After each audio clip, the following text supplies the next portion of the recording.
Аянд баримтат сууг. Манай суугийн гэмт хэрэг болон нийгэмд болж буй муу мухай зүйлсийг сурчлах зорилгогүй бөгөөд зөвхөн сэрэмжлүүлэх зорилгоор танин мэдэх хүн хүрээнд хийгдэж буй видео контент юм. Өнөөдрийн дугаарт хамгийн их олондод танигдсан хуульчлагдсан улааш гэгдэх Японч хүчтэй Вячеслав Иванковын талаар ярина. За Иванков 1940 оны 1 сарын 2-нд одоо Москва хотод бол төрсөн. За ээж нь сувлагч, аав нь болохоор архины хамгаалалттай бол нэгэн байсан. За Иванков нь бага байхын л одоо сул биетэй бол хүүхэд байсан. За иймд спортоор хичээлэхээр шийдэж бокс болон тулааны спортоор хичээлдэж байжээ. За Иванков нь 14 наснаас эхлээд бол ер нь хулгай зэлгийг хийх болсон. За 8 дугаар ангид төгсөөд циркийн сургуульд бол элсэн орсон. За циркийн сургуульд ороод агаарын гимнастикийг сонгож за тухайн төрлөөр бол хичээлэх болсон. За бэлтгэлийн үеэр бол он удаагийн гимтлийг бол толгойдоо бол авч байсан. За тэр шалтгааныхаа улмаас бол сургуулаа бол хайсан. За дараагаар нь бол үйлдвэрт механикаар бол ажиллах болсон. За тэрээр 20 настай одоо гэр бүл зохиож үр хүүхэдтэй болжээ. За түүний гимт хэргийн эхлэл бол анх 1965 онд буюу 25 настай халаасны хулгай хийсэн эргээр бол цагдаад бол баримтлагдчихсэн юм байна. За тэрээр ял авахгүй тул сэтгцийн одоо өөрчлөлтөө мэт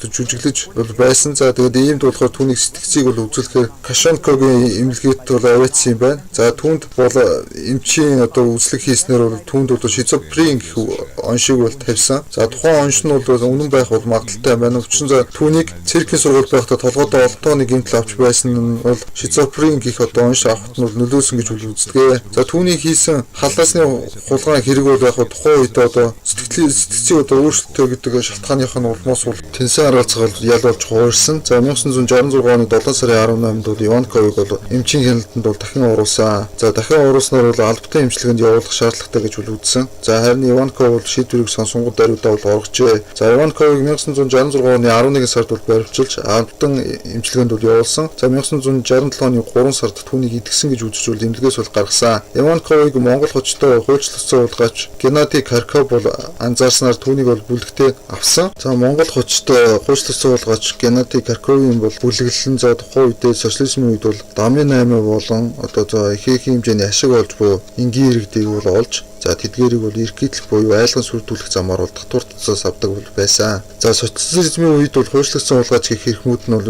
өөр нь бол бүлэглэлийн толгойлогч хэлбэрээр бол оршин байсан. За 1972 оны 1 сард болохоор Монгол хочд Геннадий Карковын бол бүлэглэлд бол баригдсан. За гишүүд нь тус бүр 13 жилийн хорих хэл авцгаасан. Харин Иванков бол харин шийдвэрлээс мултарч чадсан. За Иванков бол удалгүй өөрийн бүлгийг бол байгуулсан. Иванковын бүлэглэл болохоор Монгол хочтой Геннадий Карковын бүлэглэлийн хэлбэрийг бол тэр чигээр нь бол хуулсан. За гэмт үйлсэн ч гэсэн ер нь бол өмнөх бүлэгтэйгээ яг ижил төвшөнд бол байсан. За цаг хугацаа явахын ихээр бол Монголын бүлэглэлээс бол илүү хэрцгий одоо хандлагатай гэмт үйлдэлүүдийг бол хийж эхэлсэн. За үйл ажиллагааны цар хүрээг болохоор зөвлөлт холбоот ус даяар бол бий болгож за зохион байгуулалттай гэмт бүлэглэлийн хэмжээнд бол очсон. За Монголын бүлэглэл бол зөвхөн эрхийд буюу энгийн иргэдэг одоо дарамтлах замаар ашиг хонжоо олдог байсан бол Иванковын бүлэглэл болохоор захиалах, дадлага, зэвсэгт дээрэм, за эрхийдлэх гэх мэт болж бүтэхгүй бүхэл зүйлсийг бол хийх болсон. Иванковын гэмт үйлдэлүүд нь нийгэмд бол ам бүхтэйгээр бол оршсоор байсан. Түүний бүлэглэлийг үдүүлсэн эргүүд бол илэрхгүй бол байсан. За 1971 оны 11 сарын 18-нд бол түүнд хуурамч бичиг баримтаа ашигласан хэрэгээр хуучнаар зөвлөлт холбоот улсын эрүүгийн хуулийн 196 дугаар зүйлийн 3 дугаар хэсэг зааснаар 7 сар 15 хоногийн бол ял оноожээ. За түүнийг бол Бүтэркийн шоронд хоригдож байх хугацаанд нь түүнийг хуульчлагдсан хулгайч нарын зөвлөлөөс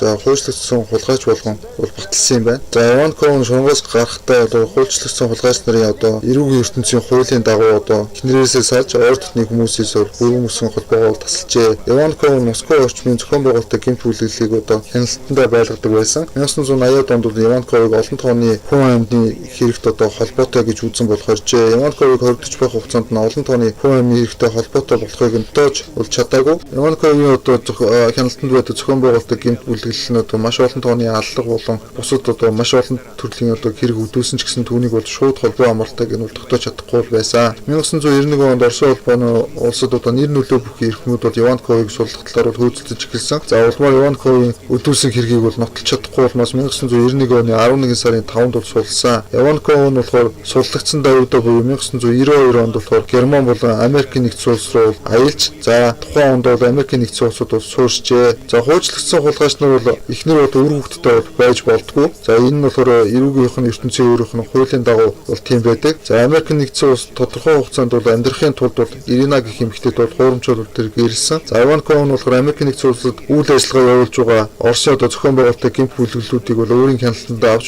нэгдсэн зохион байгуулалтанд оруулсан. За Иванковыг болохоор 1995 оны 6 сарын 8-нд болохоор холбооны мөрдөх төвчөөр барьсан. За учир нь Иванковын хяналтанд байдаг зохион байгуулалтын гэмт бүлэглүүд нь болохоор маш олон тооны алга, за дээрэм, за эрхийд зэрэг маш олон төрлийн одоо гэмт хэрэг үүдүүлсэн гэж үзсэн учраас одоо Иванковыг одоо тэр бүхэнд одоо буруутгаж барьсан. За холбооны мөрдөх төвчөөр бол эцсийн шатанд бол Иванковыг одоо тухайн хэрэгүүдэд холбоотой болохыг нь нотолж чадаагүй. За иймд болохоор Иванковын код болохоор ер нь хуурамчаар одоо гэрлэлт зохион байгуулсан. За мөн одоо Оросын гаралтай одоо бизнесмэнүүдийг одоо дарамтлж одоо эрхийлэх замаар одоо татвар авсан гэх зэрэг шалтгааны улмаас одоо 1997 оны 1 сард бол түүнд 9 жил 7 сарын бол ялыг бол өгсөн. За Иванков нь болохоор 2004 оны 7 сард бол шоронгоос суллаж за Орос руу алдан гаргасан юм байна. Иванковыг Орос улбоонууд ирсэн даруйд нь болохоор түүнийг бол баривчилсан. За учир нь болохоор түүний одоо холбоотой маш олон тооны бас захиалга, дадлага зэрэг янз бүрийн зүйлс бол байсан учраас тэр бүхэнд одоо түүнийг одоо буруутгаж бол Иванковыг бол баривчилсан. За 2005 оны одоо 7 сарын 18-нд бол түүнийг бол сулсан. За учир нь түүнтэй холбоотой гэж үзсэн тэр хэрэгүүдийг бол бас нотолж чадаагүй. За 2008 оны 9 сар хүртэл болохоор Иванков нь бол Украинд бол амьдарч байсан. За тухайн хугацаанд ямар учраас Украинд амьдарч байсан бэ гэх талаар нь болохоор Иванков нь ер нь бол хойшлогдсон хулгайч хийж байх хугацаанд бол олон тооны гэмт бүлэглүүдийн хооронд гарсан маргаануудыг одоо буруу шийдсэн. Доддог үүднээс одоо хойшлогдсон хулгайч нарын зөвлөлөөс бол түүнийг бол цөллөг маягаар одоо Украинд бол амьдруулж байсан юм байна. 2008 оны 9 сараас хойш Иванков нь бол Москвад амьдрах болсон. За учир нь хойшлогдсон хулгайч нарын зөвлөлөөс бол түүнийг одоо цөллөгдөх хугацааг нь дууссан гэж үзсэн байхаа. За 2009 оны 7 сарын 28-ны өдөр 20 цагийн үед Иванков нь Москва хотод байрлах Тайландын Заан гэх нэртэй ресторанаас гарч явж байхдаа бол хэвлийн тус газраа бол мэрэгэн буучийн сумд бол өртсөн. За түүнийг бол 40 метрийн зайнаас жижиг оврын ачааны автомашин дотроос бол буудаж, за буудсан даруйдаа бол тухайн автомашин бол цухтаасан. Иванков шархацсан даруйдаа эмнэлгийн тусламж авч эмнэлэгт очин биеийн байдал нь бол маш их хүнд байсан. За биеийн байдал нь бол сайжрахгүй байгаад 2009 оны 9 сарын 13-нд болохоор команд орсон. Команд байх хугацаанд буюу 2009 оны 10 сарын 9-нд бол таалд өгсөн. Иванковын уршуулга бол маш нүсэр хэмжээний тийм том зүйл бол болсон. За Иванковтой салах ёс хийхээр бол 500 орчим хүн бол ирсэн. За ирсэн хүмүүсийн ихэнх нь бол зохион байгуулалтын гэмт бүлэглэлийн толгойлогч гэх хүмүүс бол байсан. Оршуулга эхлэхээс дуусах хүртэл болохоор Москвагийн дотоод хэргийн газраас бол тусгай баг гаргаж, за оршуулгын газрын бүх талбайг бол талбайгаас бол тесрэг бодис хайх, за мөн инх замраагүй байдал үүсгээс сэргийлж одоо бүрэн хяналтанд авч тухайн оршуулгыг бол хийж бол гүйцэтгсэн. За Иванков нь амьдралынхаа туршид болохоор нэг жинхэнэ болон хоёр хуурамч эхнэртэй бол байсан. За жинхэнэ эхнэрээсээ бол нэг хүүтэй. За хүү нь бол Америк нэгдсэн улсад амьдардаг. Хуучлагдсан улгаж болохоос өмнө бол гэр бүл зөхөөж байсан нэг юм. За хуурамч гэж яригадаад байгаа хоёр эхнэрийн тухайд бол өөрийнхөө одоо